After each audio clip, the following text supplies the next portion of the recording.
Gold trusted gold buyers. మీరు తాకట్టు పెట్టిన బంగారాన్ని విడిపించి ఈ రోజు ఉన్న మార్కెట్ ధరకు కొనబడను. ఉన్నారు కదా ఇండస్ట్రీలో డబ్బులు అడుగుతారు క్యారెక్టర్స్ కోసం లేదా హీరో అవడం కోసం. అది నిజంగా వర్కౌట్ అవుతాయి? మీరు డబ్బులు ఇస్తే వాళ్ళు నిజంగా ఛాన్స్లు ఇవ్వడం ఇవన్నీ? అప్పట్లో నన్ను అడిగారు. అప్పట్లో ఓకే నేను ఇండస్ట్రీలోని పెద్ద కష్టాలు పడిపోయి ఇండస్ట్రీ కోసం ఫోటోలు పట్టుకొని ఆఫీసులు తిరిగి తిండి లేక అది లేదు. పర్సనల్గా కష్టాలు పడ్డాను. నా లైఫ్ నేను ఎలాగ అంటే సక్సెస్ఫుల్ దారిలో ఉండాలనే దాని మీద కష్టపడ్డా, కానీ ఇండస్ట్రీలో కష్టాలు నాకు తెలియమాట అంతా ఎలా ఉంటుంది ఏంటి అనేది. సో అప్పట్లోని 2004-05 ఆ టైంలోని ఏదైతే నేను ప్రోగ్రామ్ చేశానో ఆ ప్రోగ్రాంలోని మంచి సక్సెస్ఫుల్ మంచి యాక్టర్ మంచి డాన్సర్ అందరికీ తెలుసు. But at the end of the day chance వస్తుందని చెప్పి అనుకుంటే Das miss of money actually. Everybody is doing this movie, so ఎవరైతే ఉన్నారో అందరూ ఇస్తున్నారు ఇలాగా, you also have to give some money అని చెప్పారండి. So what is this like? I mean మీరు వచ్చిన జాబ్ కోసం వాళ్ళు మీకు డబ్బులు ఇచ్చి జాబ్ ఇస్తారు. డబ్బులు ఇవ్వాలి, ఇస్తే నాకు ఛాన్స్ ఇస్తారు అనమాట. So I thought like that is not fair. And ఒకవేళ నా దగ్గర నిజంగా అప్పుడు డబ్బులు నుండి నేను మంచి అంటే రిచ్ ఫ్యామిలీ నుంచి వచ్చి ఉంటే కనుక I don't mind like in giving money. ఎందుకంటే if it is like it's my passion, నాకు అది బాగా సినిమా అంటే పిచ్చి ఉంటే కనుక డెఫినెట్లీ డబ్బులు ఇచ్చి వెళ్ళిపోయేవాడిని. నాకు అప్పట్లో అంత ప్యాషన్ కూడా లేదు అనమాట. I want be an actor, I want be an actor, but not very much die హార్డ్గా ఇంకేది అవ్వాలి అంతే, ఇది కాకపోతే నా లైఫ్ లేదు అన్నది లేదు అనమాట. I know I can survive my life అనమాట. I want go with some other option. Okay అది వర్కౌట్ అవుతుంది, మనకు సెట్ అవుతుంది, ఇంట్లో ఇబ్బంది పెట్టినప్పుడు డబ్బులు అడగలేము అని ఇంకో దానికి వెళ్ళాం అనమాట. I mean as a musician. ఆ టైంలో నిజంగా ఇలాంటి వర్కౌట్ అయ్యేవా? డబ్బులు తీసుకుని character how it works out I don't know. అది నా ఫస్ట్ ఫేస్ చేశారా? అదే ఒకటేసారి ఫేస్ చేశాను. దాని తర్వాత ఎప్పుడు లేదు. దాని తర్వాత ఎప్పుడు అసలు ఒక్కసారి డబ్బులు అడిగారు. అప్పుడు అనిపించింది మనకు డబ్బున్నా ఉండాలి, లేదంటే ఫిల్మ్ ఇండస్ట్రీలో బ్యాక్గ్రౌండ్ అన్నా ఉండాలి. ఆ రెండు ఉంటేనే ఇక్కడ సక్సెస్ అవుతాయేమో, ఆ రెండు లేకపోతే అవ్వమని చెప్పని. 2004-05 ఆ టైంలో, ఐ మీన్ 10-11 years బ్యాక్. ఇప్పుడు అది కంప్లీట్గా అబద్ధం అని నాకు జబర్దస్త్ ప్రూవ్ చేసింది అనమాట. లైక్ ఐ మీన్ డబ్బు లేదంటే మంచి ఫిల్మ్ బ్యాక్గ్రౌండ్ ఉన్నోళ్ళే కాదు, even nothing can become something in this industry if you have luck, hard work and talent అని చెప్పని శ్రీను కాల్ చేయడంతో నాకు అర్థమైంది అనమాట. Once I got into Jabardasth, so I'm happy for that. నా అజంప్షన్ రాంగ్ అని అప్పుడు అర్థమైంది. అడిగేవాళ్ళు ఉంటారు, అలా కాకుండా అడగకుండా ఇలా ప్లెయిన్గా ఛాన్స్ ఇచ్చి pure hard work talent and luck మీద డిపెండ్ పైకి వచ్చిన వాళ్ళు కూడా ఉంటారు అని చెప్పారు అనుకున్నా. One of them. That's it. మీరు ఫేస్ చేస్తారండి ఇలాంటివి? డబ్బులు ఇస్తే అలాంటిది ఏమీ లేదండి. మీరు ఫస్ట్ మీకు ఛాన్స్ వచ్చింది అక్కడి నుంచి అలా కంటిన్యూ అయిపోయారా, లేకపోతే మీకు డౌన్ ఫాల్స్ ఉన్నాయా? నేను తను మళ్ళీ కాల్ చేసిన తర్వాత స్క్రిప్ట్ వర్క్ కోసం వచ్చాను. నేను వచ్చి స్కిట్లు రాస్తూ ఉండేవాడిని. ధనరాజనాలకి వీళ్ళకి అప్పుడు వీళ్ళు వేనన్న టీంలో చేశారు, వీళ్ళకి కొంచెం స్కిట్స్ రాస్తూ ఉండేవాడిని. సో ఆ స్కిట్స్ వర్కౌట్ అయ్యేవి. సో ఒక రోజు ధనరాజన్ టీంలో ఎవరో రాకపోతే నేను చేశాను. ఆ స్కిట్ విన్ అయ్యాను. సెకండ్ స్కిట్ కూడా రాలేదు, అది రాశాను, చేశాను, విన్ అయ్యాను.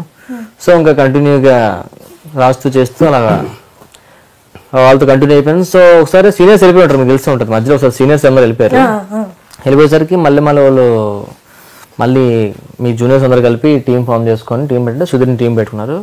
సుధీర్ సీనియర్ అయినా సీనియర్ నాకు ఫోన్ చేశారు, అదే మా టీంలో నువ్వు చేరా, నువ్వు రాద్దు అనేసి అంటే సరే సీనియర్ ఫోన్ చేస్తే మళ్ళీ సీనియర్ వాళ్ళతో కంటిన్యూ అయిపోయాను. I was never impressed on that actually. అంటే వీడంత రామ్ ప్రసాద్ బాగా చేస్తాడు, లేకపోతే బాగా రాస్తాడు, మనకు ఉపయోగపడతాడు అని చెప్పని అంత నాకు పాజిటివ్ ఒపీనియన్ అయితే ఏం లేదన్నమాట. But I trust Srinu. Like I mean seniors వెళ్ళిపోయిన తర్వాత ఇన్ఫ్యాక్ట్ లైక్ ఐ మీన్ ఎవరైతే వాళ్ళ దాంట్లో ఉన్నారు జూనియర్స్, నెక్స్ట్ వాళ్ళ టీమ్ లీడర్ అవ్వాలన్నప్పుడు there is a discussion going out that Srinu should be the team leader or else నేను టీమ్ లీడర్గా ఉండాలని చెప్పని. As I'm doing from the first episode, if to take as seniority, నేను first episode నుంచి చేస్తున్నా. అవకాశం కూడా ఆడి వల్ల వచ్చింది, but people don't know that. నేను ఫస్ట్ ఎపిసోడ్ నుంచి చేస్తున్నా కాబట్టి నేను ఉండాలి టీమ్ లీడర్గా. టాలెంట్ ప్రకారం చూస్తే సీను గారు ఉండాలి. వాడు వచ్చిన కొన్ని ఎపిసోడ్స్లోనే చించి అవతలు పెట్టాడు అనమాట. So he should be the team leader. So finally they gave it to the senior who work for all the skits అని చెప్పి నాకు ఇచ్చారు. మీ ఇద్దరు వల్ల ఇంకోటి కావాలి ఈయన అంటాడు. ఇది ఏం చేస్తారు సీనియర్ అప్పటికే బెస్ట్ బడీస్ అనమాట since 10 years.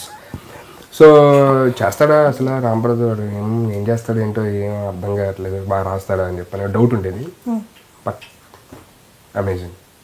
It's been 4 years we're traveling together, so you can understand how good we are. 4 years in that? Yeah, 2013 February 2nd first episode we shot. Feb 7th is the telecast. It's on air. So నేను team లీడర్గా start అయింది August 15th 2013 అనుకుంటా, right? Yeah, August 15th 2013 is the first episode on air. So from then we started as a team and we're very good buddies. Rather than team, like we are family mates, very good mates. So we are traveling since 4 years. I'm so happy for that.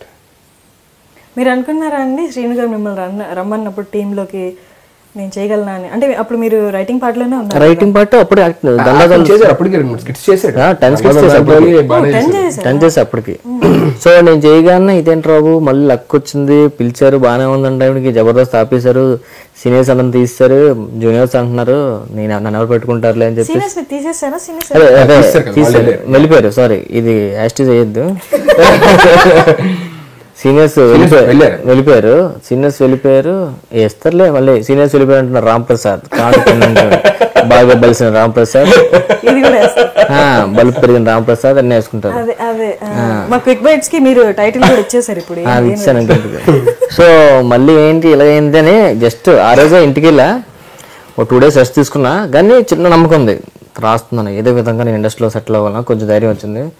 నేను first నుంచి వద్దాం అనుకున్నా, అప్పుడు కూడా ఎలాగో settle అవుదామన్నా, ఇక్కడికి వచ్చిన ధైర్యం వచ్చింది. మళ్ళీ వెళ్ళిపోగానే ఏంటి ఇలాగ అయింది అనుకున్నాను, టైం పడుతుంది మళ్ళీ వస్తుంది ఛాన్స్ అనుకున్నాను. వెంటనే 2 days లో మళ్ళీ ఫోన్ వచ్చింది. వెంటనే వీళ్ళే ఫోన్ చేశారు, సరే రా అన్న, శ్రీని ఫోన్ చేసి రమ్మన్నాడు. వెంటనే సేమ్ అదే ట్రైన్ ఇంకా వాష్ చేస్తున్నారు ట్రైన్లో, రిటర్న్ ట్రైన్ ఎక్కి 2 days సేమ్ ట్రైన్ బయలుదేరి వచ్చా. వస్తాను హ్యాపీగా 1 week ఉన్నా ఇక్కడే నీళ్ళతో. ఏం చేద్దాం ఫస్ట్ స్కిట్ మేమే విన్నాం. ఫస్ట్ స్కిట్ ఏం చేశారో అదే మేము విన్నాయా, హ్యాపీ. అప్పటి నుంచి ఇంకా కంటిన్యూ జబర్దస్త్, ఇప్పుడు పటాస్,